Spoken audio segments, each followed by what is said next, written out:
한간에는 교회만 없으면 된다는 얘기가 있는가 봅니다. 지난 주일 금요기도회 때 우리 김대원 목사님이 언급한 내용을 보니까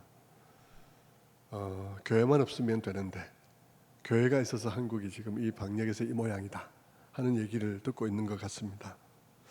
온 국민들이 교회에 대해서 엄청나게 화가 나 있는 그런 상황이죠. 그러다 보니까 믿지 않는 가정 속에서 신앙생활을 하는 분들이나 또 직장생활을 하는 분들이 직장 속에서 참 많이 어려운 상황들이 있으리라 생각이 듭니다. 저는 코로나 사태가 처음 발생했을 때 저는 이런 사태가 오는 것에 대해서 가장 많이 우려를 했습니다. 한국 교회의 영적 토양을 알고 있는 저로서는 이런 일이 일어났을 때 코로나와 같은 상황이 일어났을 때 한국 교회들이 어떻게 대응할지에 대해서 저는 여러 가지 시나리오들이 머리에 떠올랐습니다. 제발 이런 일이 일어나면 안 되는데 하는 그 일들이 지금 일어나고 있죠. 저는 당시에 지금 같은 이런 일이 일어나지 않게 하기 위해서 우왕좌왕하는 한국 성도들이 신앙의 가닥을 정리하는 데 도움이 되어야 한다는 생각이 아주 절박하게 들었습니다. 그래서 아주 절박한 마음으로 코로나 사태가 시작되자마자 작년 2월 중순에 제가 한국교회 앞에 한 동영상을 올렸습니다. 제가 동영상을 만들어서 올리던 사람도 아니고 그때 갑자기 정말 조명도 준비 안 돼 있고 아무것도 준비 안 돼 있는 상황 속에서 그냥 찍어서 무조건 올렸죠. 한 만 번 정도 사람들이 본 것 같아요. 그때 무엇을 제가 염려하고 있었는지, 지금 많은 상황이 진전이 돼 있는데 오늘의 상황 속에서 그때를 돌아보면서 한번 그 영상을 보았으면 합니다. 다 보기에는 너무 길고요. 한 절반 정도만 보도록 하겠습니다. 고민하고 있었습니다. 하지만 아무리 우리가 성실하고 또 진지하다 하더라도 믿음의 강한 행동 이전에 우리의 판단이 옳은 것인지는 가늠해 보아야 하는 것입니다. 잘못된 판단이 강한 확신과 결부되어질 때 엄청난 사회적 비극을 만들어내기 때문입니다. 제가 이 글을 쓰는 이유는 단순히 이와 같은 논리에 반대하기 때문이 아닙니다. 그보다는 지금 우리의 상황이 너무나 급박하고 중요한데 오늘 현재 전국의 교회들 중에는 위와 같은 생각으로 주저하고 있는 교회가 너무나 많을 것이기 때문입니다. 그리고 이미 예배를 중단한 교회 성도들 중에도 어떤 이들은 공예배를 중단할 수밖에 없는 현재의 상황을 이해하면서도 그것이 그간 자신이 믿어온 신앙과 모순되는 것 같은 느낌을 지울 수 없어 고통스러워하고 있을 것이기 때문입니다. 이제 우선 오늘 이 녹화에서는 위의 두 주장이 옳은지에 대해서 얘기하려고 합니다. 먼저 교회사 속에 전염병 때문에 예배를 중단할 일이 있는가 없는가는 중요하지 않다고 생각합니다. 두 가지 이유 때문인데, 하나는 교회 역사 중에 이미 중세 흑사병 때 한편 병에 대한 무지로 또 다른 한편 지나치게 단순한 신앙으로 교인들을 교회로 불러 모아 헤아릴 수 없는 많은 사람들의 인명을 죽게 한 치명적 오류를 범한 사실이 이미 존재하고 있기 때문입니다. 그리고 다른 한편 교회사 속의 전염병으로 인해 예배를 중단하는 일이 없다 하더라도 그때는 세균과 전염병에 대한 올바른 이해를 갖기 전의 일이라는 것입니다. 우리는 세균과 바이러스, 전염병에 대한 올바른 이해를 갖게 된 것이 비교적 최근의 일임을 기억해야 합니다. 세균과 미생물에 대한 이해가 없고 병이 어떻게 전염되는지를 알지 못하던 시대에는 교회는 이런 문제를 당할 때마다 하나님께로 모이자, 우리가 더욱더 기도하자, 그렇게 말할 수밖에 없었던 것입니다. 또 로마 교회의 기독교인이 핍박을 받을 때 지하로 들어가 생활하며 예배를 고수했던 것을 지금 우리의 상황에 연결시키는 것도 또한 합리적이지 않은 일입니다. 로마 당시의 상황은 기독교 신앙이 핍박받던 상황입니다. 신앙을 포기하도록 강요받고 있었던 것입니다. 그런데 그들은 신앙을 지키기 위해 모든 수단을 다해야 하고 죽음도 각오해야 했습니다. 하지만 지금의 상황은 교회가 핍박을 받는 상황이 아닙니다. 우리는 지금 우리의 신앙을 부인하도록 요구받고 있는 것이 아니라 공공의 안전에 협조해달라는 요청을 받고 있는 것입니다. 부당하게 신앙을 포기하도록 요구받고 있는 것이 아니라 다만 상식적으로 행동해 주기를 요구받고 있는 것입니다. 신앙을 버리지 않으면 죽임을 당할 것이라고 위협받고 있는 것이 아니라 다른 사람들을 살리는 종교가 되어달라고 요구받고 있는 것입니다. 그럼에도 불구하고 공예배를 고수하는 것이 마치 신앙을 지키는 싸움인 양 생각하고 예배 고수의 목숨을 건다면 그건 사안의 본질을 심히 잘못 이해하는 것입니다. 지금 신존지로 인한 사회의 고통을 보십시오. 한 교회에서 감염자가 나올 때마다 당국에서는 얼마나 많은 접촉자들을 찾아내야 하고 또한 접촉해야 하며 검체를 분리하고 분석해야 하는 등 얼마나 많은 사회적 고통과 비용을 유발하고 있습니까? 그런 고통과 비용을 외면하는 것이 과연 교회의 올바른 태도라 할 수 있는지 생각해 보아야 하는 것입니다. 그것이 과연 그리스도의 마음일까요? 여기에 대한 대답은 너무나 자명할 것입니다. 오늘 우리는 신앙을 핍박받고 있는 것이 아니라 신앙을 시험받고 있습니다. 과연 이런 사건으로 인해 교회의 공적 예배가 중단되었을 때 교회는 과연 그런 때도 여전히 교회됨을 유지할 수 있는지 그것에 대해서 시험을 받고 있는 것입니다. 어떤 점에서 지금은 교회가 이런 사태를 계기로 거대한 영적 민방공 훈련을 하고 있는 것과 같습니다. 우리는 공예배가 모일 수 없을 때에도 여전히 교회일 수 있는 길을 찾는 아주 본질적이고 중요한 훈련을 받고 있는 것입니다. 각 개인도 교회에서의 공예배가 중단된 그런 비상한 시기에도 각자 자기의 경건을 지킬 수 있는지를 시험받고 있습니다. 지금은 이렇게 교회가 지혜를 모아 이 시험에 응답해야 할 때인 것입니다. 시청해 주셔서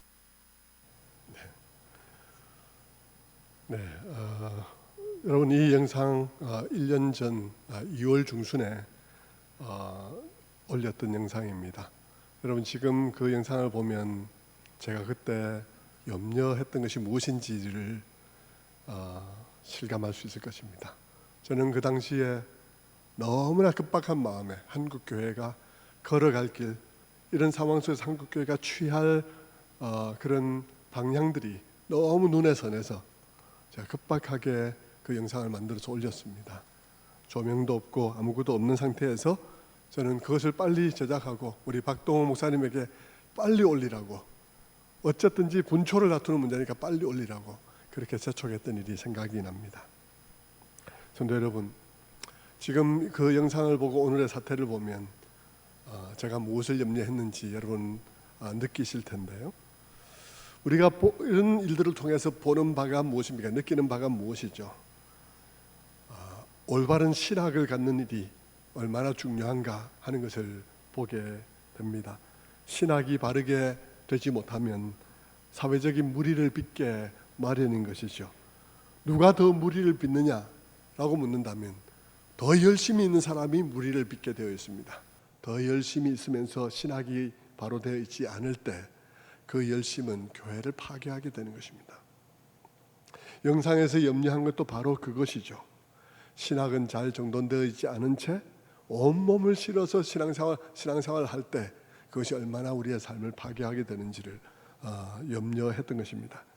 아이러니하게도 열심히 있다고 하는 사람들로 인해서 지금 교회가 치명상을 입고 있습니다. 여러분, 우리는 성경을 보면 바울이 열심만 있고 지식이 없을 때의 자기의 삶을 돌아보면서 그때는 열심히 하나님의 교회를 핍박했노라고 고백하고 있는 것을 유념해야 할 것입니다. 코로나가 끝나고 나면 한국 교회가 어떤 상황에 처해 있을지 상상만 해도 참 끔찍한 상황입니다.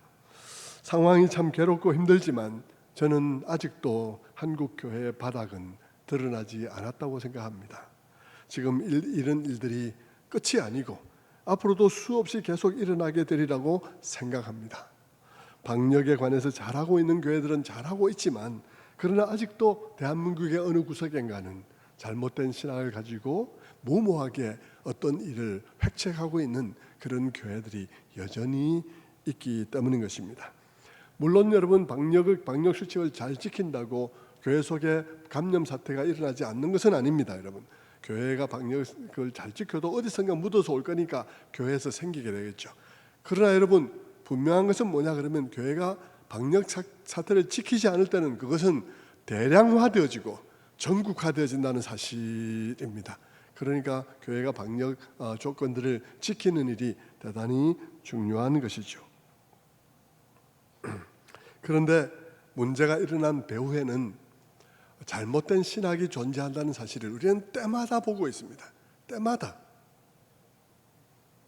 어떤 데는 완전히 이단적인 사상을 갖고 있는 데도 있고, 어떤 데는 비교적 건전한 생각을 갖고 있어도 그것이 제대로 모든 삶을 잘 포괄해서 건강한 신앙을 갖고 있지 못하기 때문에 예수는 믿지만 제대로 된 방식으로 처신하지 못하는 것을 보게 되는 것이죠. 무리가 일어난 배후에는 잘못된 신학이 있습니다. 여러분, 예수를 믿는다는 것이 다가 아닙니다. 믿는다는 것이 다가 아니라 늘 제가 말씀드리는 대로 믿는 것이 다가 아니라 그 믿는 바가 우리의 실생활의 구석구석에서 어떻게 펼쳐지느냐가 중요한 것입니다. 저는 지난 주간에 이런 일들이 일어나고 있는 가운데서 성도님들을 생각하며 기도하다가 이런 생각이 들었습니다. 지금 우리 성도님들은 얼마나 곤란한 상황에 처해 있을까? 지금 무슨 생각들을 하고 있을까? 믿음의 수준에 따라 다르긴 하겠지만 얼마나 많은 분들이 마음에 이런 생각을 하고 있을까? 하나님 지금 뭐 하고 계실까? 하나님 지금 뭐 하길래 교회에서 이런 일들이 계속되고 있단 말인가? 적어도 교회만은 지켜야 되는 것 아닌가? 그런 생각을 하고 있을지 모르겠다는 생각이 들었습니다. 답도 모를 그런 생각들을 하면서 그 질문으로 자기 자신을 얼마나 괴롭히고 있을까 하는 생각을 하였던 것이죠. 생각이 거기에 미치니까 저는 위기를 맞고 있을 우리 성도님들의 신앙, 그 누군가가 지금도 위기를 맞고 있을 텐데 그 신앙을 붙잡아줘야 할 또 급박한 순간에 와 있다는 사실을 생각하게 되었죠. 그래서 저는 레위기에 관한 설교를 2주 동안 잠시 멈추고 좀 더 급박한 이 문제를 다루어야 되겠다 생각을 했습니다. 여러분, 레위기 설교도 되게 중요하고 현 상황과 관련이 있습니다. 결국은 관련이 있는데 레위기를 가지고 하려는 설교는 우리의 이 모든 상황들의 파운데이션, 그 기초를 포괄적으로 다루는 설교임에 비해서 지금 2주 동안 하려는 이 설교는 우리가 그 포괄적인 토대 위에서 신앙생활을 해가면서 맞닥뜨리는 삶의 상황들 속에서 가지게 되는 구체적인 질문들, 여러분 혼자 해결하기 어려운 그 질문들을 해결하는 그런 시간이 되겠죠. 그래서 이 질문은 굉장히 급한 질문이기 때문에 여러분에게 이 질문부터 먼저 해결하고 넘어가려고 마음을 먹는 것입니다. 지금도 여러분 많은 분들이 마음의 시험을 느끼고 있을 것이고 견고한 분들이야 그렇지 않겠지만 우리 중에서 연약한 분들은 지금 어느 구석에선가 마음이 많이 힘들 것이고 계속해서 주변에서 곱지 않은 시선과 곱지 않은 말들을 듣다 보면 어느 순간에 놓고 싶다, 신앙의 끈을 놓고 또 성도들과의 끈을 놓고 싶은 마음을 가질 수도 있습니다. 그래서 저는 코로나가 처음 시작되었을 때 아까 그 영상을 긴급하게 만든 것처럼 지금도 아주 긴급한 마음으로 여러분의 마음속에 혹 들고 있을 그런 질문들을 다루고자 하는 것입니다. 이런 상황 속에서 해결하기 어려운 질문을 안고 있는 우리 성도님들에게 이 상황을 어떻게 이해하는 것이 바르게 이해하는 것인지, 그리고 어떻게 이해하는 것이 하나님에 대한 믿음을 우리가 더 견고하게 하는 것인지에 관해서 여러분 마음속에 있을 질문들을 다룸으로써 여러분을 굳게 붙들어줄 설교가 필요하다고 생각했던 것이죠. 올바른 신학이 담겨있는 설교 말입니다. 여러분의 마음속에 들어있을 그 의문들을 올바르게 다루어주는 설교가 있어야 여러분이 이 어려운 상황 속에서도 신앙이 흔들리지 아니하고 오히려 더 영광스럽게 바라보며 믿음을 다질 수가 있게 되는 것입니다. 그래서 저는 오늘 설교 속에서 성경을 통해 우리 지금 한국 교회가 겪고 있는 이 모든 상황들이 성경 속에서 어떤 일에 해당되는 것인지를 생각해 보려고 합니다. 그러면서 우리 한국 교회가 지금 어떤 상황에 처해 있는 것인지를 성경에 비추어서 한번 보려고 하는 것이죠. 그것을 통해서 하나님은 지금 뭘 하고 계실지, 하나님은 지금 어떤 입장에 있을지도 또한 생각해 보려고 하는 것입니다. 성경은 이것을 위해서 아주 중요한 문서입니다. 왜냐하면 성경은 그 자체로 그 속에 역사 속에서 하나님께서 그의 백성들과 많은 사건과 많은 경우들을 속에서 관계한 그런 관계들에 관한 기록이기 때문인 것입니다. 거기에는 수많은 경우들의 이야기들로 가득 차 있습니다. 그 이야기 하나하나는 그들만의 이야기가 아니라 오늘 우리들을 위한 이야기이기도 한 것입니다. 그 이야기 하나하나를 우리가 깊이 묵상하는 걸 통해서 우리가 삶의 지침도 얻을 뿐만 아니라 우리가 만나는 많은 다양한 사건들 속에서도 하나님을 이해할 수 있게 되는 것입니다. 왜냐하면 우리의 삶 가운데 일어나는 많은 일들은 성경 속에서 일어나고 있는 그 일들 중에 하나인 경우들이 많이 있기 때문인 것이죠. 그래서 그 말씀들에 관한 기록들은 우리만을 위한 기록이 아닌 것입니다. 고린도전서 10장 11절의 말씀이 말씀하고 있는 것처럼 그때 그들에게 일어난 이런 일은 본보기가 되고 또한 말세를 만난 우리들을 깨우치기 위하여 기록되었느니라 하는 말씀과 같이, 여러분 구약에 기록된 그 말씀들은 구약 백성들을 위한 말씀이 아니라 오늘 우리를 위한 말씀인 것입니다. 우리는 성경에 기록되어져 있는 그 수많은 케이스들, 그 경우들을 묵상하면서 문득 우리의 상황이 어떤 특정한 상황과 굉장히 흡사하다는 사실을 발견하게 되고, 그때 하나님께서 뭘 하셨나, 그때 하나님께서 무슨 말씀을 하고 계셨나 하는 것을 우리가 묵상함으로써 오늘 하나님께서 우리에게 무엇이라고 말씀하실지를 알게 되는 것이죠. 그래서 성경을 묵상하면서 여러분 우리는 오늘의 상황을 한번 보는 것입니다. 이렇게 교회가 짓밟히고 이렇게 어려움을 당하고 있는 이 상황, 코로나 속에서의 이 교회의 상황들은 성경의 어느 구석에 있는 어느 이야기하고 흡사한 것인가 하고 하면서 성경을 묵상해 볼 때 우리는 이 오늘 교회의 상황이 어느 경우와 가장 흡사하냐 그러면 포로기에 있는 이스라엘 백성들과 굉장히 흡사하다는 사실을 알게 됩니다. 바벨론의 포로로 잡혀갈 때 혹은 잡혀가기 직전에 그런 상황들과 매우 흡사하다고 말할 수가 있는 것이죠. 하나님의 백성들이었습니다. 그런데 그들은 하나님의 백성의 영광은 더 이상 없었습니다. 그들은 수많은 이방인들에게 짓밟히고 조롱거리가 된 그런 상황이었습니다.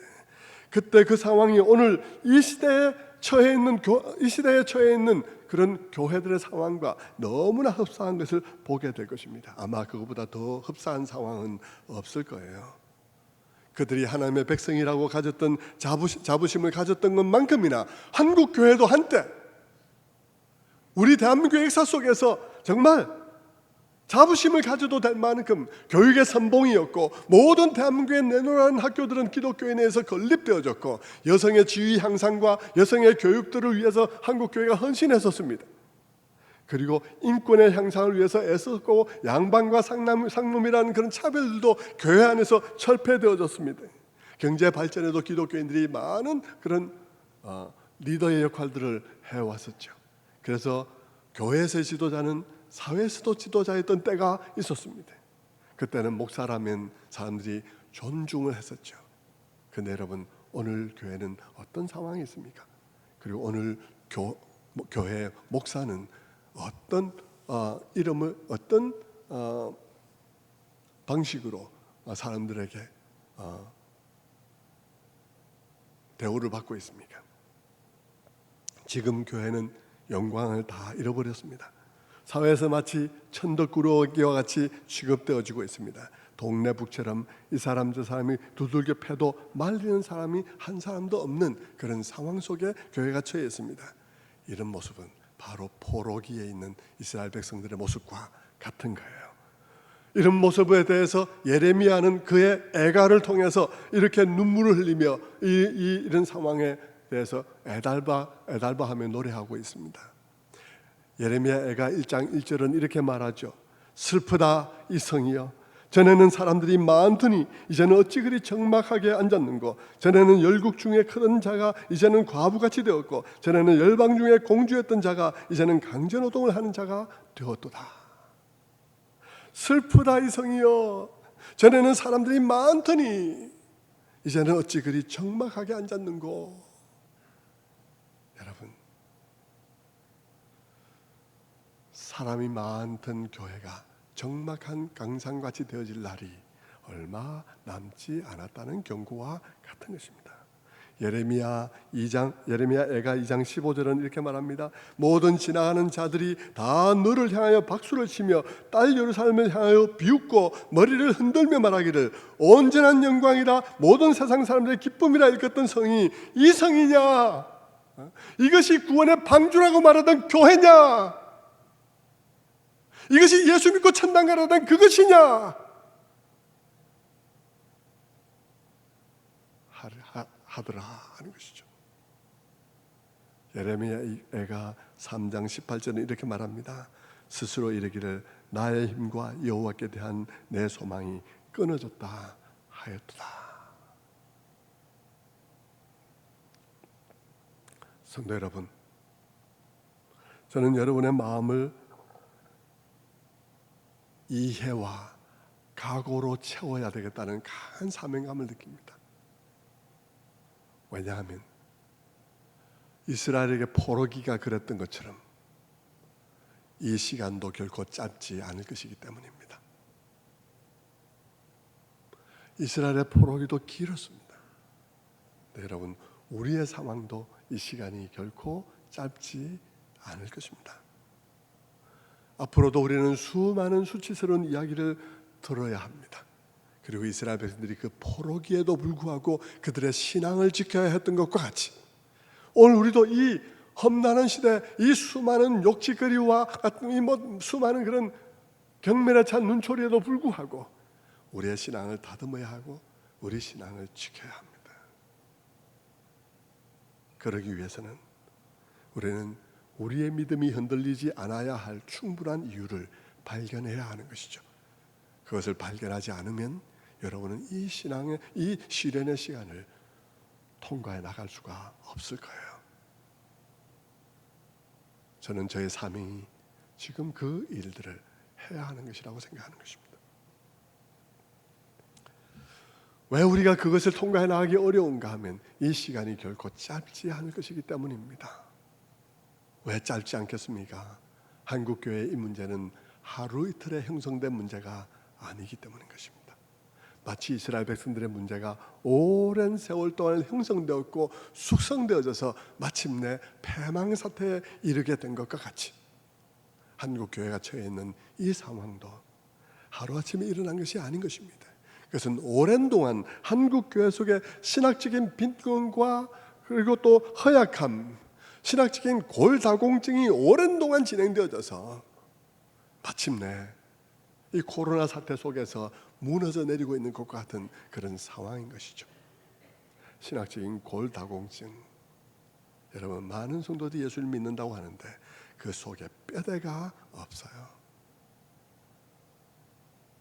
뼈대가 등뼈만 있어야 되는 게 아니고요. 팔다리 뼈가 다 있어야 되는데 여러분, 등뼈밖에 없어.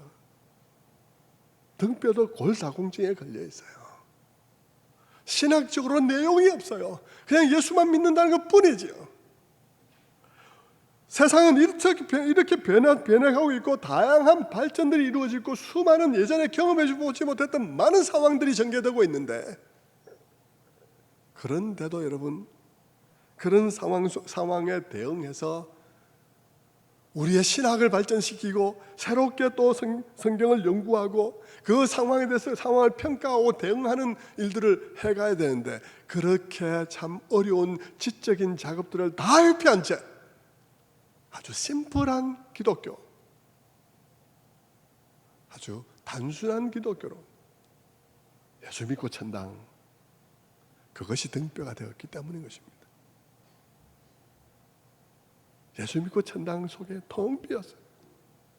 그 복음이 우리에게 구체적인 상황 속에서 무엇이어야 되는지에 대해서 아무 얘기도 없이 한국교회가 그냥 예수 믿고 천당, 주일 성수, 잘 이해도 못한 우상숭배 금지, 그거로 퉁치고 말았던 것이죠.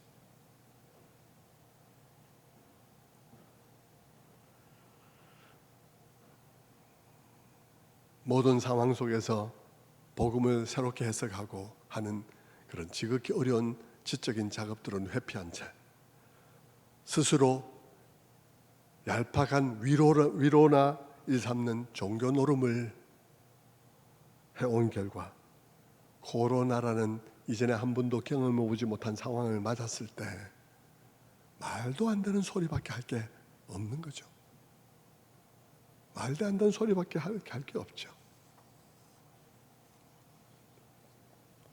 하나님만 믿으면 교회는 코로나가 피해간다거나 아니면 기도하면 낫는다거나 아니면 코로나 같은 질병은 예수 이름으로 떠나가라든지 그렇게 말하기만 하면 된다든지.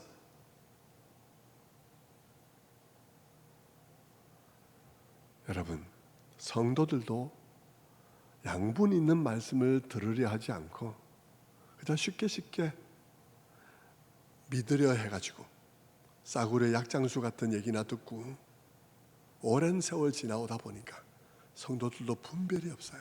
그래서 말도 안 되는 말을 할수록 더 많은 사람이 모여 있어. 거기에 정말 하나님의 말씀을 제대로 먹이려고 하면 사람이 없어. 여러분, 그런 상황 속에 한국교회가 처해 있는 것입니다. 오늘 우리 한국교회가 이런 상황에 처해 있음에도 불구하고 아직도 분별이 안 가는 기독교인들이 너무나 많이 있는 것입니다. 그렇다면 여러분, 이런 일이 계속되어져 가면 어떻게 될까요? 교회 신앙이 이런 식으로 정말 말도 안 되는 신앙으로 오래 계속되어져 가면 어떤 일이 벌어질까? 교회 성도들이 오랜 동안 신앙생활이라는 것을 그냥 교회 가서 예배만 드리면 된다고 생각하고, 그래서 예배만 드리면 된다, 예배는 빠지지 마라, 예배 왔냐, 왔으면 됐다. 그래서 사람들이 와서 예배를 보기만 하고, 오늘도 집에서 예배를 보고 있죠. 예배를 드리고 있습니까? 예배를 보기만 하고 오랜 동안 아무 생각도 하지 않고 예배와 기도로 모든 것이 다 해결되어지는 양 너무 간단하게 만들어버리고 신앙생활을 계속해가면 어떤 일이 생길까요?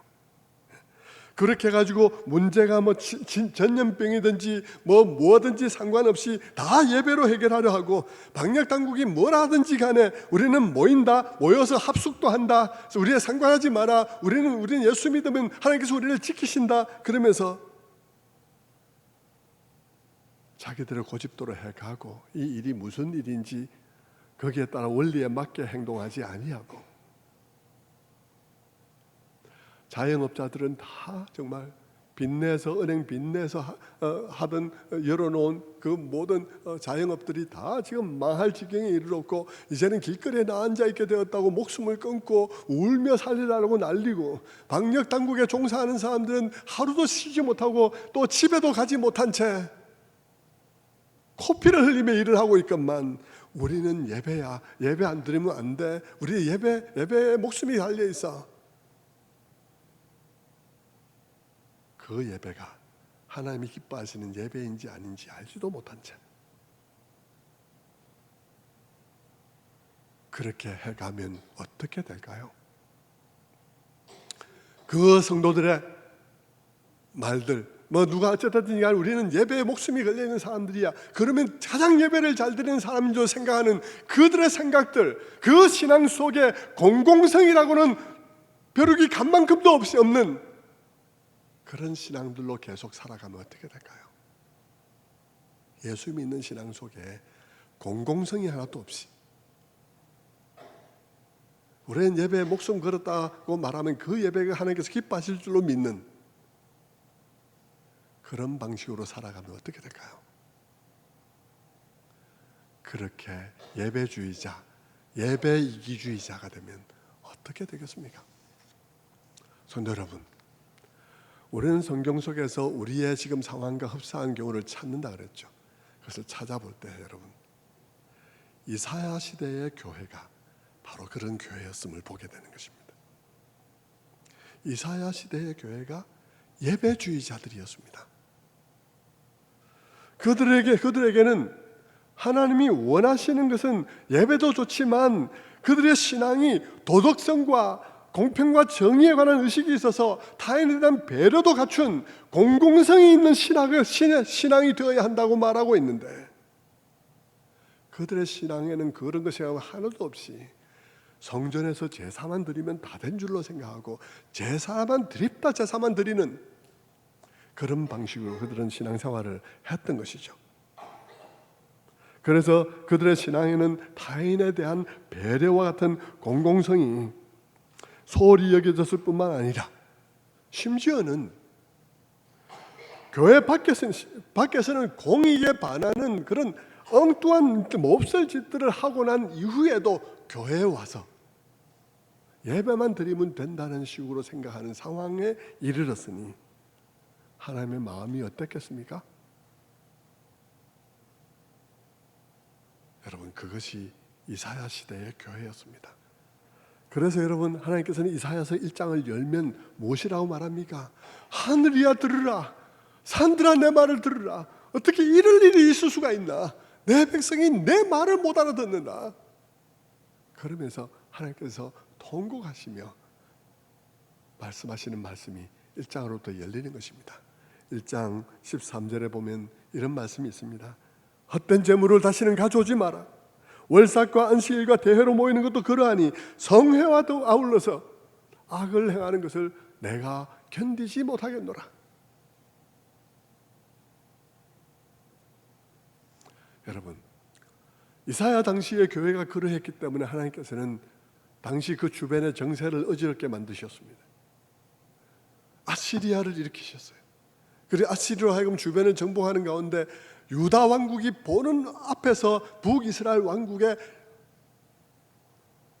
성들을 46개의 성들을 다 점령하게 하셨어요. 그리고 그 북이스라엘이 괴롭힘을 당하는 모습을 보게 했습니다. 그리고 아시리아가 유다를 위협하죠. 너희들도 가만 안 놔둔다. 이렇게 위협을 하게 된 것이죠. 국제적인 정세상 굉장히 어려운 상황 속에 처하게 된 것입니다. 그런데 그때 우시야 왕이 죽은 거예요. 그때 우시야 왕이 죽었어요. 여러분 6장 1절을 보면, 오늘 본문의 6장 1절을 보면 우시야 왕이 죽었던 해에 라고 시작할 것입니다. 그 말은 무슨 말이냐 그러면 상황이 이러했다는 것입니다. 유다는 정말 위협당하고 있으며 정말 안보는 굉장히 경각에 달려있는 그런 상황 속에 있을 때 오랜 동안 유다를 다스리며 평안하게 했던 우시야 왕이 갑자기 소천을 한 것입니다. 왕이 죽은 거예요. 기분이 어땠을까요? 갑자기 너무나 큰 쇼크에 빠졌을 것입니다. 그때 이사야가 성전에서 기도하다가 공중에 높이 들린 보좌에 앉으신 이를 보게 되었던 것입니다. 여러분 그 이야기는 잘 알고 있죠. 그분을 보며 그분의 옷자락과 영광이 성전에 가득한 것을 본 순간 그는 자기 자신이 그 앞에 서기에 너무나 부적합한 존재라는 사실을 알았습니다. 그래서 그는 부르짖죠. 6장 5절에 화로다 나여 망하게 되었도다. 나는 입술이 부정한 사람이요 나는 입술이 부정한 백성 중에 거주하면서 만군의 여호와이신 왕을 배웠음이로다. 그는 부르짖습니다. 저는 언젠가 새벽기도 때인가 대예배 때 제가 말씀을 그렇게 드렸던 것 같은데, 하나님께서 자기 자신을 이런 모양 저런 모양으로 보이실 때 그 보이시는 모양이 각각 다를 수 있는데 그 각각 다른 모양은 그 사람의 상황하고 관련이 있는 것이라고 말씀을 드렸습니다. 그 사람이 이런 상황에 처했으면 이런 모습으로 자신을 드러내는 것이 위로가 되고 힘이 되고 어떤 메시지가 되기 때문에 하나님께서 그 상황과 관련시켜서 자신을 드러내시는 거예요. 이사야의 시대에 하늘에 높이 들린 보좌에 앉으신 왕으로서의 하나님을 보여주신 것은 왜 그랬겠습니까? 왕이 죽었기 때문입니다. 왕이 죽어서 모두가 쇼크를 받고 있기 때문인 것입니다. 아수르는 위협을 하고 있고 그런 상황 속에서 모두가 다 두려워하고 있을 그런 상황, 혼란에 빠져 있는 상황에 공중에 있는 보좌를 보게 된 것이죠. 보았을 때 그것은 무슨 메시지겠습니까? 봐라, 내가 왕이다. 내가 다스리고 있다. 아스리아가 이렇게 하고 저렇게 하고 그렇게 하지만, 침략하고 그렇게 하지만 그마저도 누구에게 달려있다는 말입니까? 그마저도 내게 달려있다 라고 말하는 것입니다.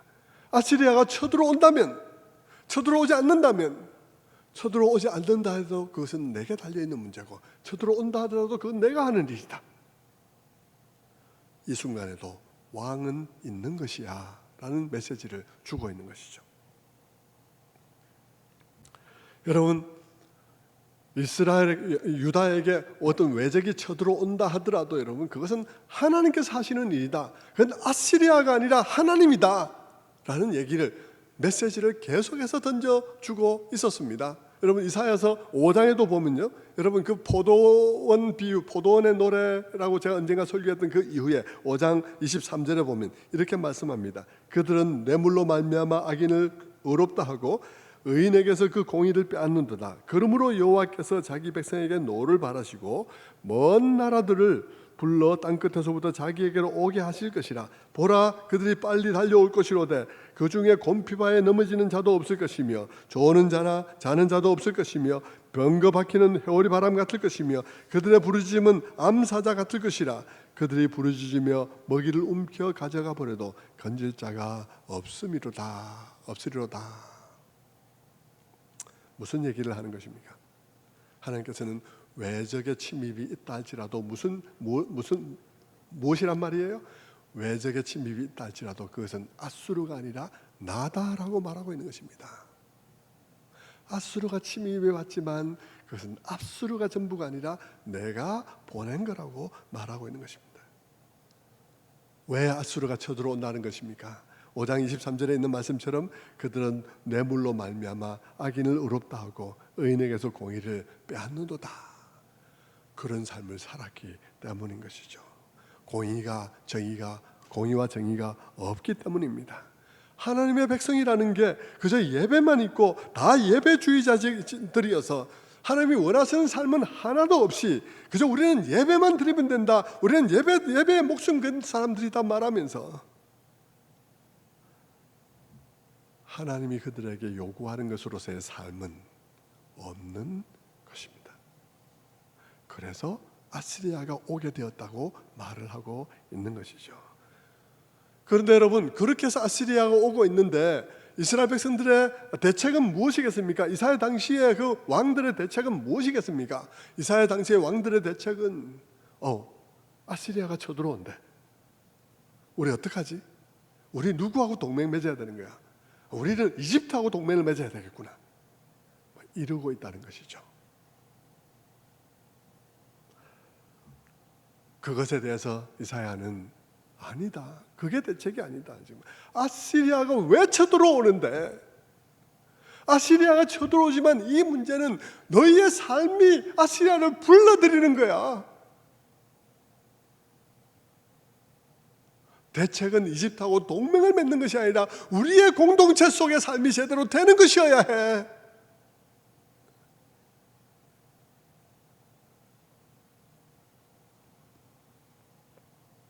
하나님께서는 모세 오경부터도 그렇게 말했잖아요. 지난번에 레위기를 볼 때도 그런 말씀을 하셨잖아요. 주의 말씀을 순종하고 그런 공동체를 만들면 너희가 누워 있어도 너희를 두렵게 할 자가 없을 것이라고 말을 했는데, 지금 이 모든 상황이 우리의 삶 때문에 오고 있는데 아시리아가 쳐들어오니까 이집트하고 동맹을 맺자는 것이 이게 제1번의 대책이 될 수가 있는가 말입니다.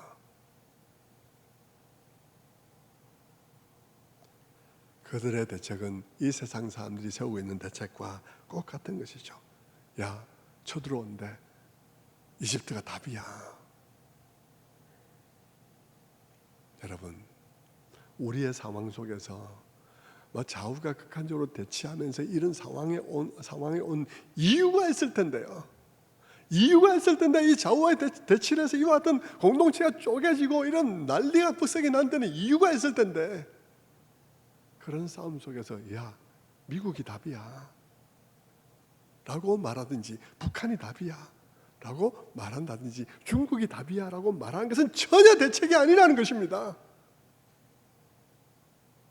왜 공동체가 쪼개졌는데, 왜 이런 혼란이 왔는데, 뭐 때문에 미국이 답인데요? 뭐 때문에 중국이 답입니까? 그게 답이 아니라는 거죠. 바로 그 상황이 지금 이 이사야의 상황인 것입니다.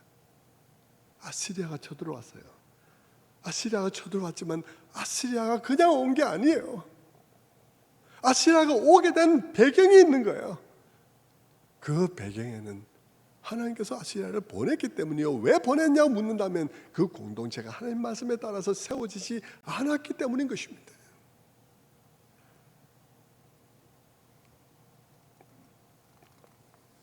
아시리아가 쳐들어온 것은 하나님이 왕이 아니어서가 아니라 그 백성이 왕의 말씀에 따라 살지 않았기 때문이에요.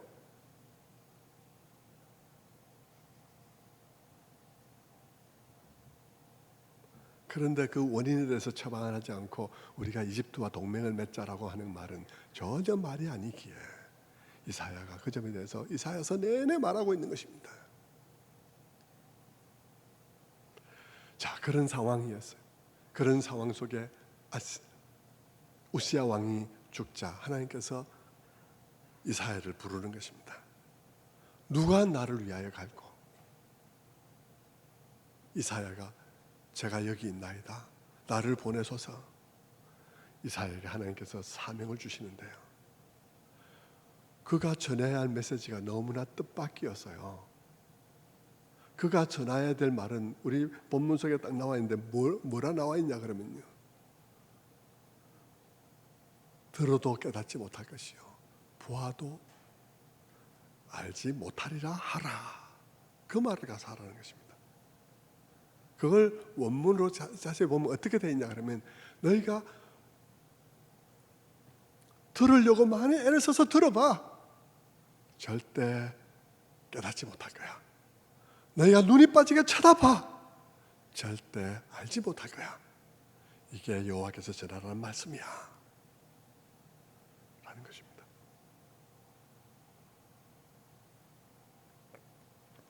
여러분, 이거는 회개시키려는 말씀이 아니에요. 여러분, 회개를 하려면 실상을 봐야 하고요. 실상에 대해서 들을 수 있어야 됩니다. 그래야 회개도 할 수 있지 않겠습니까? 그런데 이제는 네 귀가 더 이상 듣지 못할 거야. 이제는 네 눈이 더 이상 보지 못할 거야. 보기는 봐도 못 볼 거야. 그거는 듣기는 들어도 그것은 듣지 못할 거야 라고 말하는 것이죠. 무슨 뜻의 말씀이겠습니까? 내가 너희들에게 그렇게 말하고 또 말해도 너희가 그 말을 듣지 않고 너희 신앙 속에 도덕성이나 공공성이라는 눈꼽만큼도 없이 그저 예배 이기주의자가 되어서 그냥 예배만 드리면 된다 생각하고 그렇게 살아가고 그렇게 내 말을 안 들으니 좋아. 이제는 더 이상 너 귀에 들리지 않을 거야. 더 이상 너 눈에 보이지 않을 거야. 여러분, 이사야에게 그 말을 선포하라고 하는 것입니다. 이사야의 입장은 다음 시간에 생각하고 어쨌든 그 말을 전해야 되는 이사야의 곤란한 입장인 것이죠. 여러분, 그 메시지를 전했을 때 그 백성들이 그것을 듣고 아이고 우리가 잘못했습니다 하고 돌아올 수도 있겠죠. 돌아오면 용서를 받을 수도 있겠죠. 그러나 여러분, 돌아오려면 들려야 되는데, 돌아오려면 보여야 되는데 들리지 않고 보이지 않으니 돌아올 수도 없게 된 것입니다. 그 말은 다시 말하면 심판은 정해졌다. 마침내 심판은 정해졌다 하는 뜻이죠.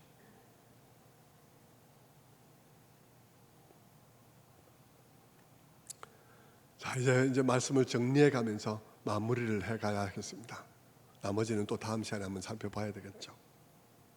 우시아는 왕이 죽던 해에 우시아 왕이 죽던 해에 이사야가 성전에서 보좌에 앉으신 주님을 보았습니다. 우시아 왕은 죽었지만 여전히 하나님은 왕이시고 하나님이 다스리고 계시다는 사인이었습니다. 하늘에 계신 하나님이 지금 이 상황 속에서도 왕이시라는 사실을 보여준 것이죠. 여러분, 얼마나 위로가 되겠습니까? 우리가 이런 상황에 있는데 여러분, 우리가 예배드리다가 우리가 공동으로 환상을 봤는데 하나님께서 이 상황을 다스리고 계시다는 그런 느낌을 받을 수 있는 그런 환상을 보았다면 얼마나 위로가 되겠습니까?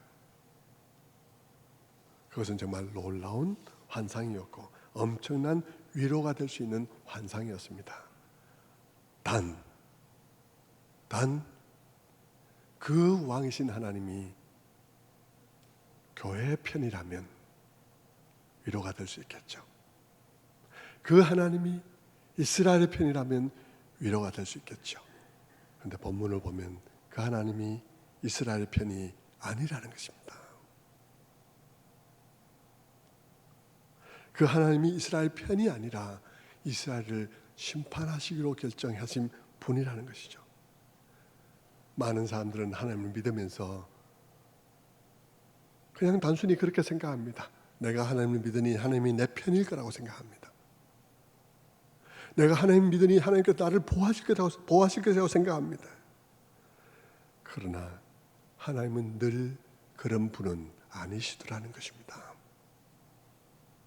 하나님은 그런 분이 아니었어요.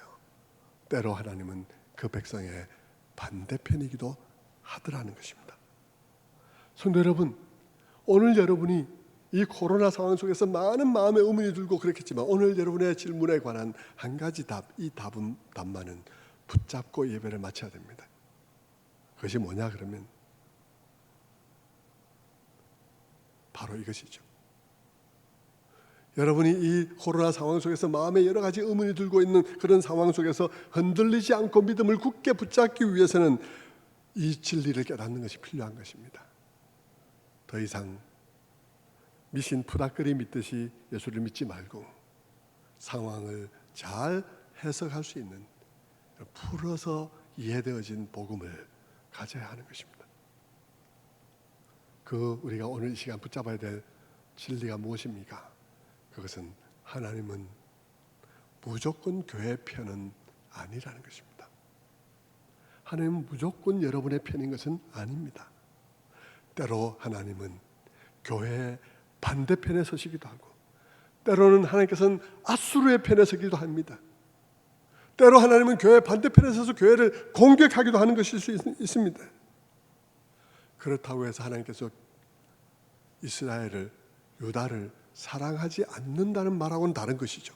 하나님께서 교회를 사랑하지 않는다는 말과는 다른 것입니다. 하나님께서는 교회를 사랑하시는 것은 맞는데 그러나 그래도 그들이 그런 삶을 살아갈 때에는 하나님께서 무조건 그들의 편을 드는 것은 아니라는 사실을 성경은 명백하게 우리에게 보여주고 있는 것입니다. 그 백성들이 불순종할 때, 그리고 그 불순종이 오래 계속되어질 때, 그리고 돌아올 수 없는 강을 건널 때 하나님께서는 그들이 스스로 돌이킬 수 없는 상황까지 가고 있을 때 하나님께서는 그들의 반대편에 서서 그들을 치는 일들을 하시게 된다는 것을 보여주는 것이죠. 그때 하나님은 이스라엘의 편이 아니라 앗수르의 편이 되고 마는 것입니다. 세상의 편이고 하나님을 모르는 사람들의 편이고 그 하나님은 오늘날 교회를 공격하는 매스컴의 편이고 그 하나님은 오늘 교회를 공격하는 세상 사람들의 편이고 그 하나님은 오늘도 교회를 공격하는 댓글 다는 사람들의 편이고 하나님은 그렇다는 것입니다. 성도 여러분, 물론 여러분 매스컴 마음에 안 들죠. 매스컴이 지독하게 편파 보도를 하는 것도 사실입니다. 물론 교회에 있는 것이지만 있는 문제를 가지고 하는 것이지만 그러나 너무 그 빈도나 횟수나 방식이나 교회를 인용하는 것이나 모든 면을 보면 굉장히 편파적인 방송을 하고 있는 것은 사실이죠. 정부가 교회에 대해서 그렇게 공정하게 알고 있지 못하는 점이 있을 수 있다고 생각합니다. 모든 국민들을 한 가지 룰에 의해서 이렇게 하다 보면 구체적인 상황들을 다 이렇게 헤아릴 수는 어려운 점도 있겠죠. 그래서 많은 사람들이 매스컴에 대해서 반감을 드러내고 정부에 대해서 반감 그런 부분에 대해서 막 그렇게 얘기할 수 있지만 그러나 여러분 그게 근본 원인이 아니라는 것입니다. 정부가 근본 원인이 아니에요. 매스컴이 근본 원인이 아니에요. 교회가 그렇게 공격받고 있는 것에는 교회 자체가 문제라는 것입니다. 교회 자체에 문제가 있는 거예요. 교회 자체가 하나님의 말씀 따라 그렇게 세워진 교회가 못되고 있다는 것입니다. 문제는 교회 자체인데 매스컴에 좀 문제가 있다 한들 그걸 원망한다고 이 문제에 대한 근본적인 대책이 되지는 못하는 것입니다. 문제는 아수르가 아니라는 것입니다. 문제는 아시리아가 아니에요. 문제는 유다 왕국 그 자체예요. 그 백성들의 신앙이 문제인 것입니다.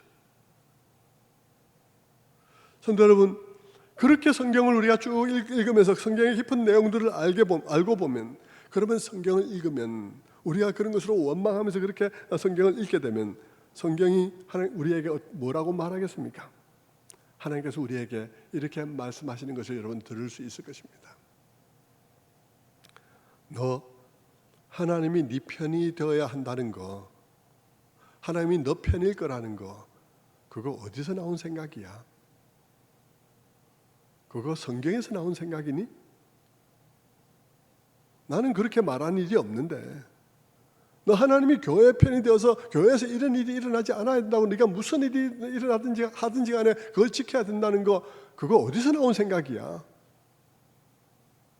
나는 그런 말을 한 일이 없는데 그러실 것입니다. 그러면서 하나님께서 또 물으시겠죠. 말씀 속에서 너 혹시 너 신앙생활을 점검해 봤어? 너 교회들의 신앙을 점검해 봤어? 너 신앙생활 속에 공공성이 있니? 예배를 중시하는 너의 신앙 속에 공공성이라는 것이 있느냐?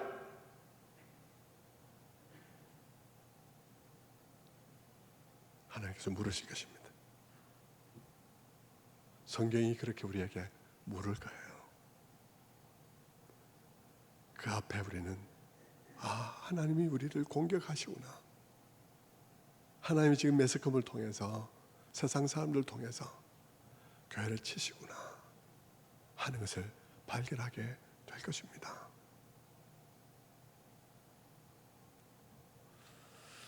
성도 여러분, 우리는 다음 시간에 또 이 내용들에 대해서 생각해야 할 부분들이 또 많이 있는데 다음 시간에 생각해 보기로 하고요.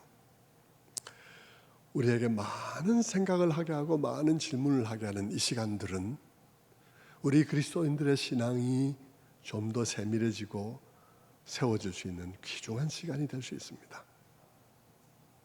여러분이 그냥 무심코 넘어가는 시간이 되게 하지 마시고, 교회가 정말 교회다워지고 교회 신학이 정말 하나님의 신학으로서 하나님의 아름다움을 온전하게 드러낼 수, 내게 빚어질 수 있는 소중한 시간이 될 수 있습니다.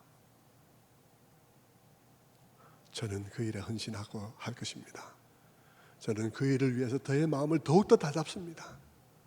더 전투의 의지로 저는 더 마음을 굳건하게 먹습니다. 저는 여러분도 그렇게 되기를 바랍니다.